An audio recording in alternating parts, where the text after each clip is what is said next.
Hi மக்களே, எல்லாரும் எப்படி இருக்கீங்க? நல்லா இருக்கீங்களா? திருக்கார்த்திகை இன்னைக்கு, நேற்று முதல் நாள், இன்னைக்கு 2வது நாள். எல்லார் வீட்லேயும் தீபம் வைப்போம். எங்கள் வீட்லேயும் நாங்கள் தீபம் வெளியில் வச்சிட்டோம். சாமி கும்பிட்டாச்சு.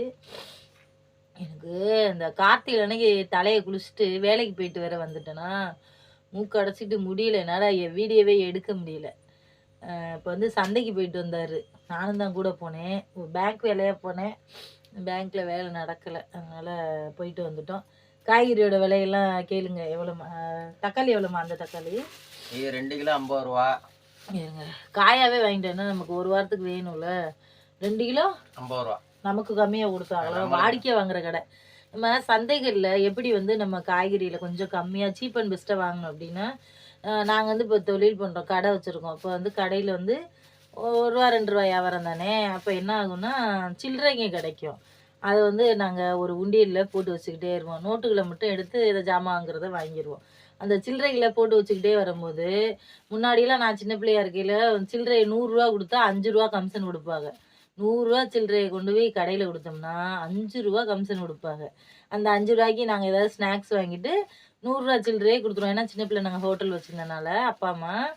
அப்போ அந்த மாதிரி செய்வோம். நாங்கள் இப்போ வந்து அந்த ட்ரிக்கை நான் யூஸ் பண்ணி என்ன பண்ணிக்கிறேன் அப்படின்னா, இப்போ தக்காளி வந்து கிலோ வந்து நம்ம வேற கடையில் வாங்கினா எவ்வளோமா? வேற கடையில் வாங்கினா 50 ரூபா ஒரு கிலோ. வேற கடையில வாங்கினா 50 ரூபா ஒரு கிலோ.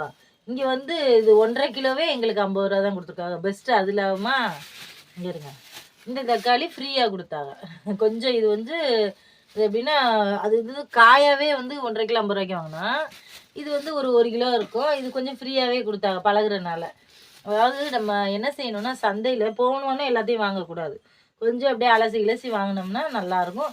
அதே மாதிரி ஒரு நல்ல ஒரு வியாபாரியாக இருக்கும்போது அந்த இடத்துல நம்ம அந்த மாதிரி கடையில் உள்ள சில்லறையை கொண்டு போய் கொடுத்தோம்னா நமக்கு ஏதாச்சும் ஒரு பொருள் ஃப்ரீயாக கொடுப்பாங்க. 2வது வந்து ஒரு கிலோ வந்து 50 ரூபாயா இருந்துச்சு. இப்போ இந்த 1.5 கிலோ 50 ரூபாய் எங்களுக்கு கொடுத்துருக்காங்கல்ல. வாடிக்கையாக ஒரு கடை வச்சுக்கிட்டோம்னா சந்தைகளில், அந்த கடையிலே இப்போ பூ வாங்குற கடையும் அப்படி தான், மளிகை கடையும் அப்படி தான். இப்போ நம்ம ரெகுலராக ஒரு கடையில் வாங்கும்போது, இப்போ தீபாவளிக்கு எங்களுக்குலாம் ஒரு ஸ்டூலு, நாங்கள் எங்கே அந்த பைமா ஒரு ஜாமான் வாங்குற மாதிரி பையி இதெல்லாம் கொடுப்பாங்க. ரெகுலராக நம்ம ஒரே கடையில் ஜாமான் வாங்கும்போது, அது காய்கறி கடையாக இருந்தாலும் மளிகை கடையாக இருந்தாலும் ரெகுலராக வாங்கும்போது நமக்கு ஃப்ரீயாக கொடுப்பாங்க. அந்த மாதிரி நாங்கள் பழகிக்கிறது.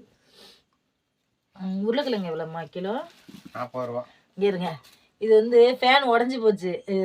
இது வந்து நாங்கள் வாங்கினோம் வெளியில், அது உடஞ்சி போச்சு. தூக்கி இரும்பு கரண்டப்பட்ட வீணாக போச்சு. இது இங்கே வந்து இந்த வீட்டில் எலி தொல்லை இருக்கனால இந்த ஃபேன் இருக்கே நாங்கள் வந்து காய்கறி கூடையே மாற்றி வச்சுக்கிட்டோம். இதில் வந்து இந்த உருளைக்கிழங்கு எவ்வளோம்மா? 40 ரூபா கிலோ. 40 ரூபாயாங்க.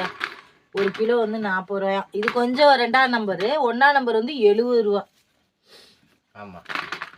இதில் இந்த தரம் இருக்குது, இவருக்கு தெரியாது. எனக்கு இந்த நாங்கள் சின்ன பிள்ளைலேருந்து காய்கறியெல்லாம் சந்தையில் அங்கே திருச்சியில் வந்து காந்தி மார்க்கெட்டு, நானும் எங்கள் அண்ணனும் போய் வாங்கிட்டு வருவோம். சைக்கிள்லேயே போய் வாங்கிட்டு வருவோம் நானும் அண்ணனும். இது வந்து சும்மா 1 கிலோ தான் வாங்கினார். பழைய கிழங்கு கொஞ்சம் கிடந்துச்சு, அதனால் 1 கிலோ தான் வாங்கினார். இந்த வெங்காயம் எவ்வளோம்மா? 2 கிலோ 50 ரூபா. இங்கே பாருங்க வெங்காயம், நம்புவீங்களா? 2 கிலோவே 50 ரூபா தான். ஒரு இடத்துல 1 கிலோ 40 ரூபான்னு விற்கிறாங்க. நாங்கள் ரெகுலராக ஒரே கடையில் வாங்கினால எங்களுக்கு 2 கிலோவே 50 ரூபாய்க்கு கொடுத்துருக்காங்க. அப்போ எவ்வளோக்கு எவ்வளோ லாபம் பார்த்தீங்களா? அதான் தொழில் வந்து நம்ம பண்ணும்போது சும்மா ஏனா தானோன்னு பண்ணணும்னா அந்த தொழிலுக்கு வந்து மரியாதை கிடையாது. நம்ம ஒரே கடையில் பழக்கம் வந்து, இப்போ காய்கறி எவ்வளோ ஹெவியாக இருந்தாலும் சரி குறைஞ்சாலும் சரி நமக்கு வந்து 10 ரூபா 5 ரூபா கூட விற்பாங்க. மற்றவங்களுக்குலாம் வேறு மாதிரி விற்பாங்க.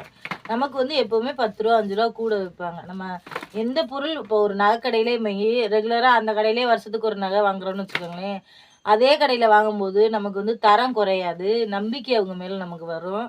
நம்மளும் விரும்பி ஒரு 10-5 கடை வச்சா கூட நம்ம அப்புறம் போய் கொடுத்துக்கலாம். ஆனால் எல்லா இடத்துலையுமே என்னோட தொழிலை சொல்லி தான் நான் வந்து வியாபாரம் பண்ணுவேன். 2வது அந்த இடத்துல நான் ஏதாச்சும் ஒரு பொருள் என்னோட ப்ராடக்ட் ஒரு கூடையாக இருக்கட்டும், இப்போ எல்ஐசி போட்டேன். அந்த அண்ணன்ட்ட வந்து அவங்களும் கிராமம் தான், கீழே பஸ்ஸில். அந்த அண்ணன் வந்து நான் அந்த அண்ணன்ட்ட நான் 2 3 எல்ஐசி 4 எல்ஐசி போட்டிருக்கான். எங்கள் 2 பேருக்கும் இன்னொரு பொண்ணை பிடிச்சி விட்டேன், இன்னொருத்தவங்களையும் பிடிச்சி விட்டேன். அப்போ அந்த அண்ணன்ட்ட நான் என்னோட பொருளை எப்படி விற்கணும்னா, அண்ணே நான் கூட பின்னுறேன், உங்களுக்கு யூஸ் ஆகும்ல சந்தைக்கு போகணும், ஒரு 10 ரூபா கம்மி பண்ணி அவங்களுக்கு கூட போட்டு நல்லபடியாக கொடுத்தேன். அக்கா சூப்பராக இருக்குது, அவங்க கூடயே தான் நான் எடுத்துகிட்டு போகிறேங்க வேலைக்கு. இது கடைக்கு போனால், சாரி அந்த அண்ணன் பேங்க்கில் இருக்காங்க, கடைக்கு போனால் உங்கள் கூடயே தாங்க எடுத்துகிட்டு போகிறேன் அப்படின்னு சொல்லுவாங்க.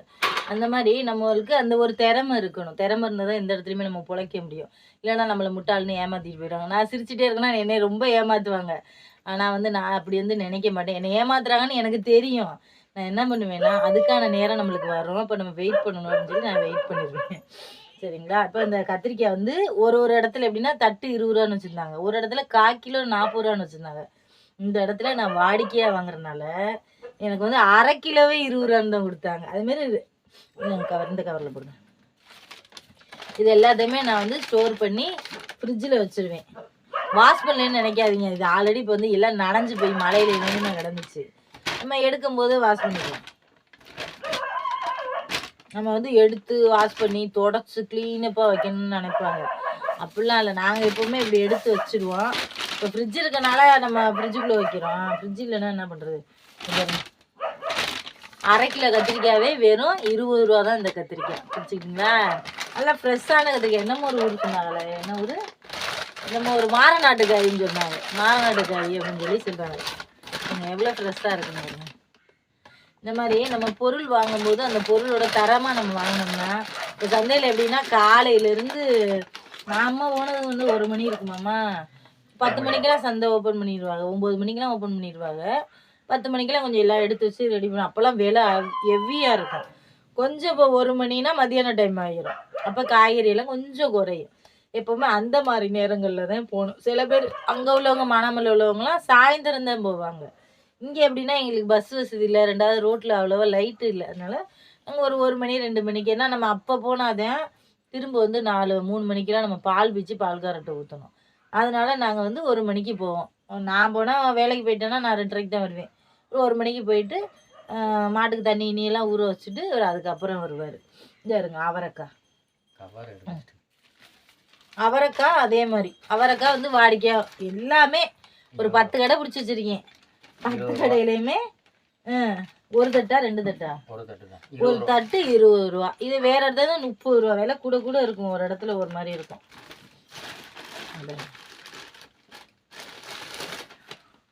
ஒரு வீடியோவில் ஒருத்தர் காட்டுறாங்க, வெறும் 10 ரூபாய்க்கு தான் நான் வாங்கினேன். அதெல்லாம் சும்மா. இந்த டைமில் அப்படியெல்லாம் வாங்கவே முடியாது. நம்ம வாடிக்கையாக ஒரு கடையை பிடிச்சி வச்சுருந்தா மட்டும்தான் நம்ம வாங்க முடியும். நம்ம அப்படி வாங்கினா நம்ம ஒரு நாளைக்கு குழம்பு வைக்க முடியும். நாங்கள் வந்து கிராமத்தில் இருக்கோம். வாரத்துக்கு ஒருக்கெல்லாம் இங்கே சந்தை கிடையாது. வாரத்தில் ஒரே ஒரு நாள் தான் சந்தை, வியாழக்கிழமை சந்தை. சரிங்க, இவ்வளோ இதுக்குள்ளே கொஞ்சம் போட்டார். இவ்வளவுமே வெறும் 20 ரூபாதே. ஏன்னா இப்போ வந்து கார்த்திகைனால இந்த இதெல்லாம் 10 ரூபா 5 ரூபாய்க்கு கிடைக்கும். கார்த்திகை மார்கழி தை வரைக்கும், தை பிறந்துருச்சுன்னா வழி பிறக்குன்னு சொல்லுவோம். அப்போல்லாம் கொஞ்சம் விலை குறைஞ்சிரும், ரொம்ப குறைஞ்சிரும். இந்த கேரட் வெறும் 20 ரூபாதான்.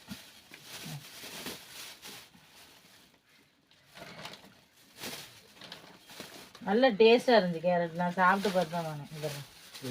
இவ்வளோ கேரட்டுமே எவ்வளோ இருக்கும்? அது 1/2 கிலோ இருக்கும். 1/2 கிலோ கேரட் இருக்கும். வெறும் 20 ரூபா தான். மச்சம்ல ஒரு கவர் எடுத்துக்கோங்க, இல்லைன்னா ஒரு தட்டு எடுங்க. வந்துருச்சு.